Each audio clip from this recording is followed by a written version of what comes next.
Hey y'all, welcome to Frisco, Colorado. Yeah, this town was formed in 1879, an old mining town. So stick around while we show you around Frisco, Colorado. Hey y'all, welcome back. I'm Stacy. I'm Tom, and we're RV Texas, y'all. We are native Texans and full-time RVers who are all about exploring the great state of Texas and beyond, one campground at a time. We're on a mission to experience life, not just live it, and we're bringing you along for the fun. 2018, we sold our house, our business, and got rid of most everything we owned to hit the road and see America. Our home is a 33-foot RV named Freedom. We installed an extreme solar and lithium setup, so now we can just about live anywhere with our dog Star and our cat Astro. Every day is a new adventure, so join us as we RV America, y'all. Okay, so today, it's kind of cool. Here, this is a real dog-friendly community around here in Breckenridge and Frisco and the resort here. And it's a pretty day today, and believe it or not, they have a lot of dog washes around here. And as a full-time RVer, one of our biggest issues with Star is being able to give her a bath. And there has been, you know, in the past, every once in a while, you'll find a resort that has a dog wash, but it's been a while for us. And there's several dog washes in the area. We called, set an appointment over in Frisco. It's about 8 miles away or 8 minutes away, I think. And we're going to take Star and we'll take you with us as we go into town and get this big old pup washed up. So let's go.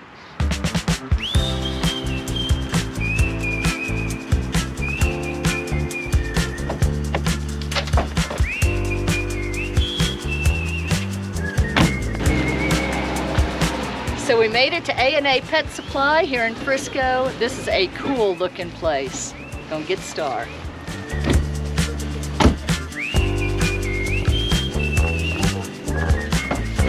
Okay. Okay, come on out. Woo! She's ready.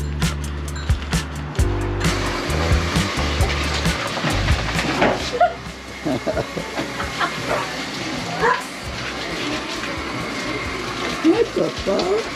It's nice. They even had an apron for me. And it's already coming in handy.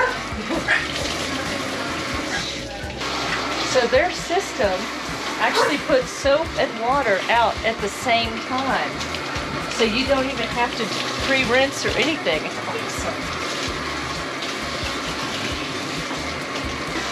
She is loving it. And yeah, by the way, this is an oatmeal soap that we're using, so it's good for her skin. Her favorite part of any bath is the drying part. But they even furnish towels here. They say all you need is the dirty dog. And we had that. This morning we've come to downtown Frisco, Colorado. We're gonna have some breakfast and check out Main Street here.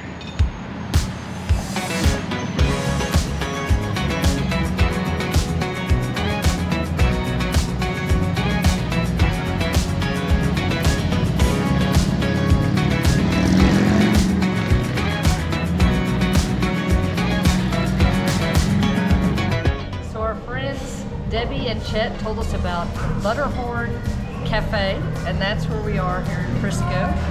And yeah, have some breakfast.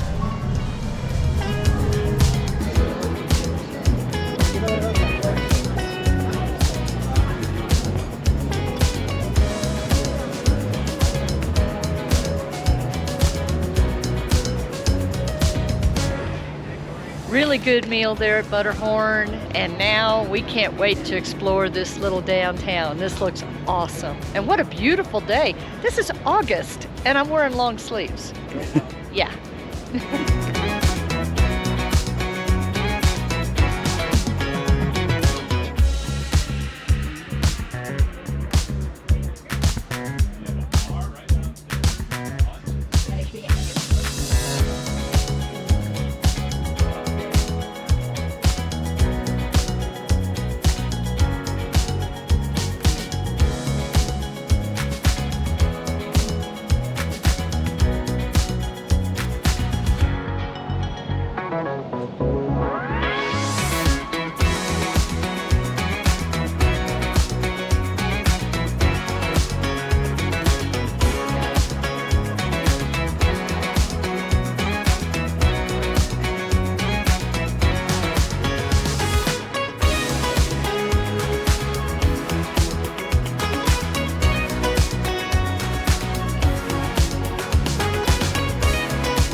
And right here on Main Street is the Frisco Information Center, which we have been told is an amazing source of information. So we're going to go in and check it out.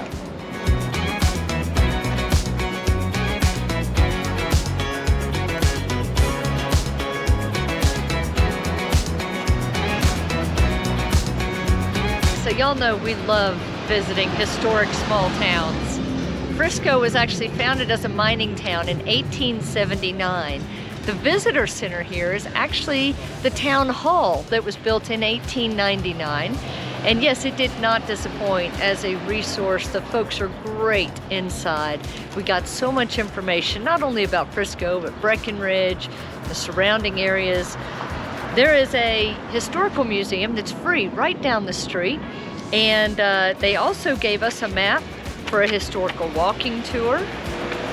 And down in the historic park, they actually have a passport stamp book. So we're gonna have some fun with this.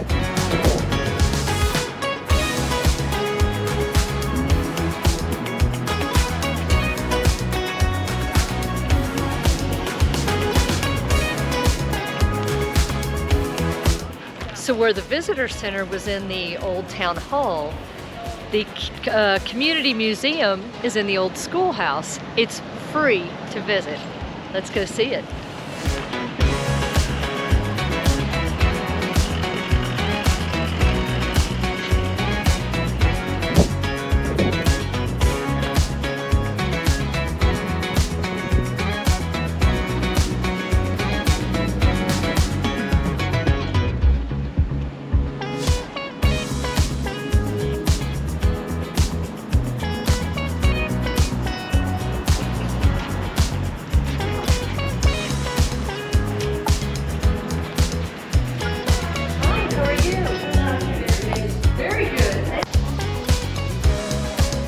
The school building here is, it's listed on the National Register of Historic Places because, yeah, this was built in 1899, but it was built for a saloon. And yeah, it even says that it features a rock-walled wine cellar, but that didn't last very long because in 1901, they turned it into a one-room schoolhouse. And believe it or not, it was a one-room schoolhouse until 1963. Yeah.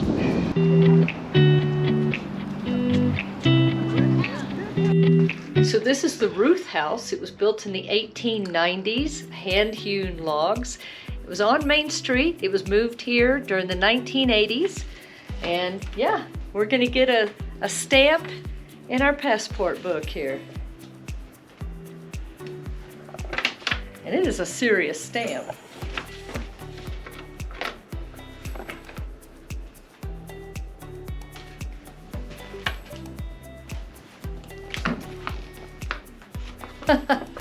Okay, we're gonna get our stamp in the old jail. This jail was built in 1881, and it was the first and only jail Frisco's ever had. And it went to the early 1900s, 1901 or something around that time. So we're gonna get our stamp here.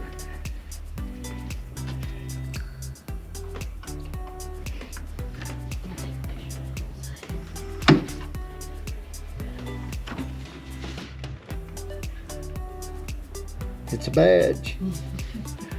It's pretty cool.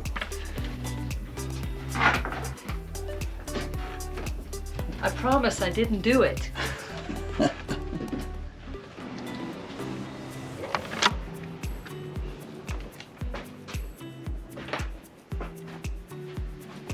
Welcome to the oldest standing structure in Frisco. This is the Woods Cabin. It was built in 1860. It's thought to be the second cabin built in Frisco, second only to the town's founder. Over the years, it was built, or it was used as a residence, a madam's house, a bank, a post office drop, and a general store. And what I find fascinating, the Woods family bought it in 1932 for $25. And on the walls, you can still see traces of newspaper. Newspaper was used back then as decoration, and also insulation My great-grandparents actually had newspaper lining the walls of their home. And so that's really special to me. Oh, and here's the stamp. Woods Cabin.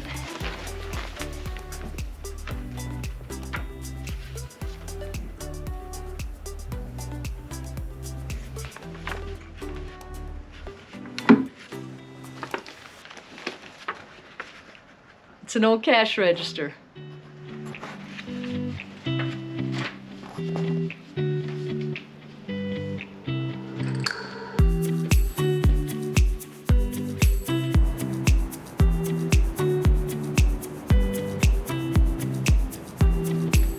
So this park, I mean, it's really cool, and it's showing you from the 1800s to the early 1900s how people lived. But let's talk 7,000 years ago.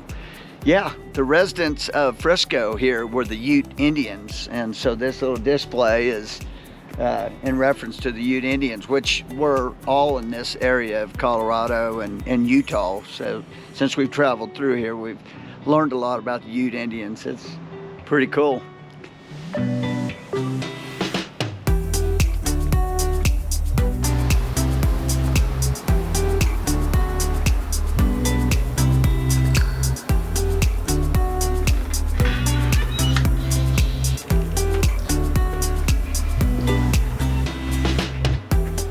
Hey guys, this is neat, and it goes back in my family history, but this was a home of a Norwegian, another Norwegian, just like Carl Halson that we said from Steamboat Springs that started the Halson Hill and the ski jumping thing all through Colorado. Well, the Prestridge family did the same thing.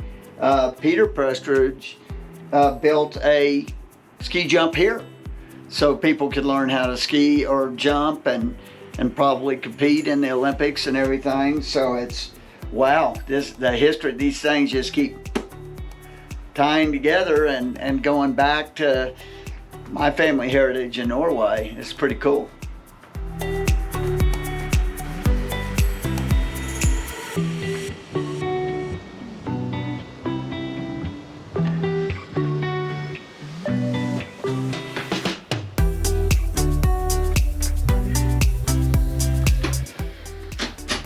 So welcome to Bill's Ranch House, and that's a whole other story, but in each of these homes and cabins, they tell different stories about the towns as well. And in this one, when you walk in, there's a story of the brothels here in Frisco. Back in the 1880s, when this was a booming mining town, the brothel was a huge part of the financial prosperity of Frisco. And they said that it became known as the Red Light District, not just here, but everywhere, because when the railroad workers would go into a brothel, they would leave a red light outside, just in case there was an emergency and somebody needed to find them. The ladies realized that was a pretty good way to advertise, and later it became law that the brothels would have red lights outside. Now, back in the 1880s, they decided to tax these ladies $5 per month per lady. They called them doves, soiled doves. And in 1 year, let's see, it was 1884, the town collected $1,000 in taxes from these ladies. That's a pretty significant part of the town's income in the 1880s.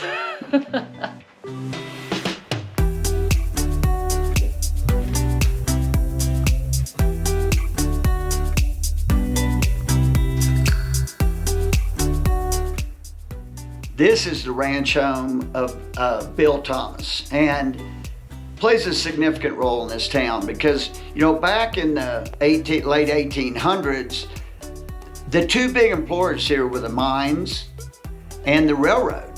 They had narrow gauge railroad that came through here to bring them supplies and then take the what they were mining out of here to the big cities and stuff. But those dried up in the early 1900s, and by 1930 there was only 18 residents in this town, which that's mind-boggling. But 18 residents. So this ranch, you know, this is what kind of saved the town, because then all you had was the cattle industry and stuff like that. So they had to try to find a way to be able to sell their goods and stuff. 18 people wasn't going to do it.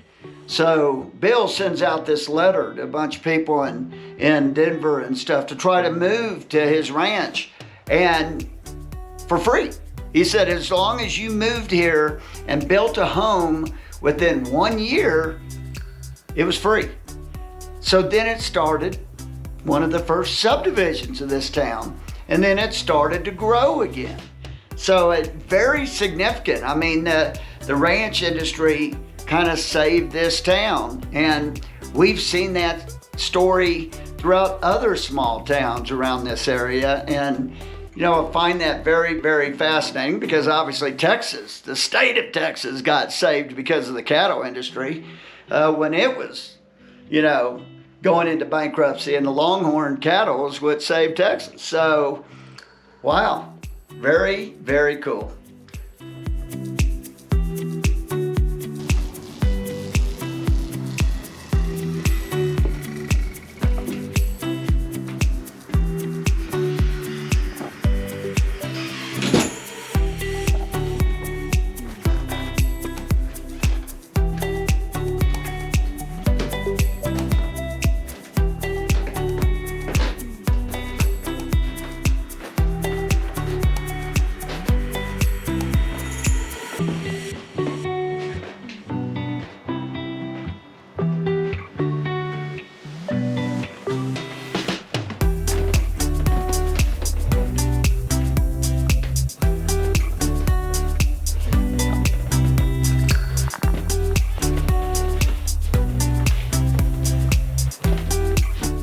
We're in the 1890s era Bailey House, and they said this would have been typical for a house here in Frisco during the 1890s.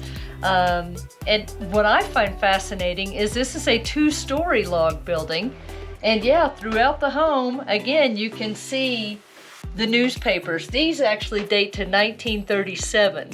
But as you walk through, there's all different dates, because this, when one would wear out, they'd replace it with another. Just fascinating. This was the first church that was built here, and believe it or not, it wasn't until 1943.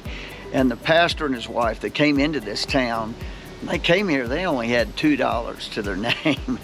It's kind of crazy to think that this town started in the 1800s, and it wasn't until 1943 that a church was built here. That's rather interesting.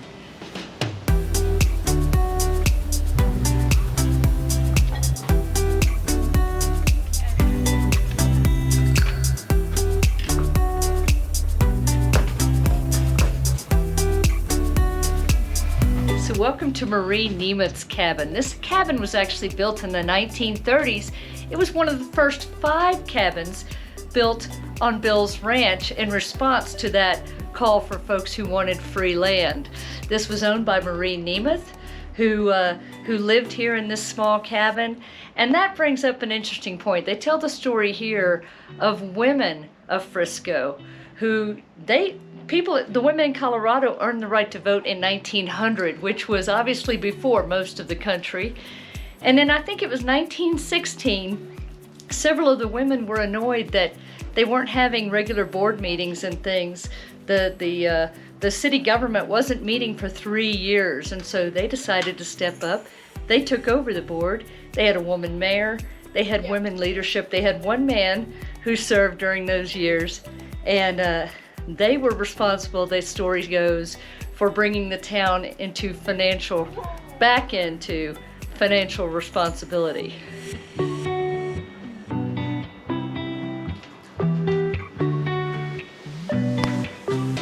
So this stamp here in Marie's cabin is going to finish out our book. These little booklets are free, by the way, and you can get them at the Visitor Center right up the road or here at the museum and the historical park. Definitely worth your time to visit here. Oh my gosh, we have had an amazing time. It's a jumping fish. Fascinating place, tells the story of the area, and yes, completely free.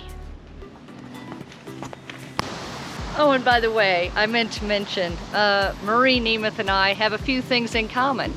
She loved red, baseball, and she lived tiny. Gotta love her.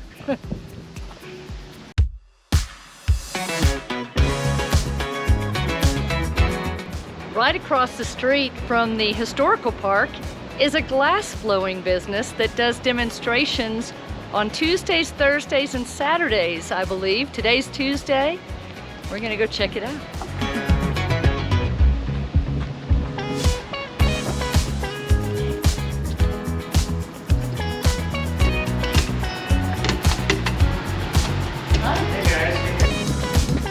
Okay, so they have changed their schedule here at the glass blowing. He blows every Monday, Wednesday, and Friday, pretty much year round, in the afternoons.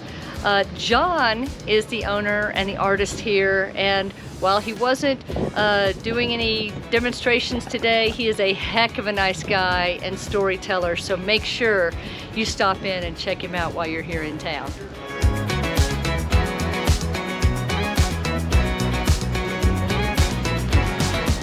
Got us some smoothies. And we got us some coffee. We got their Summit blend, which is a medium roast. Got whole bean because we grind our own. So yeah, looking forward to drinking some of that.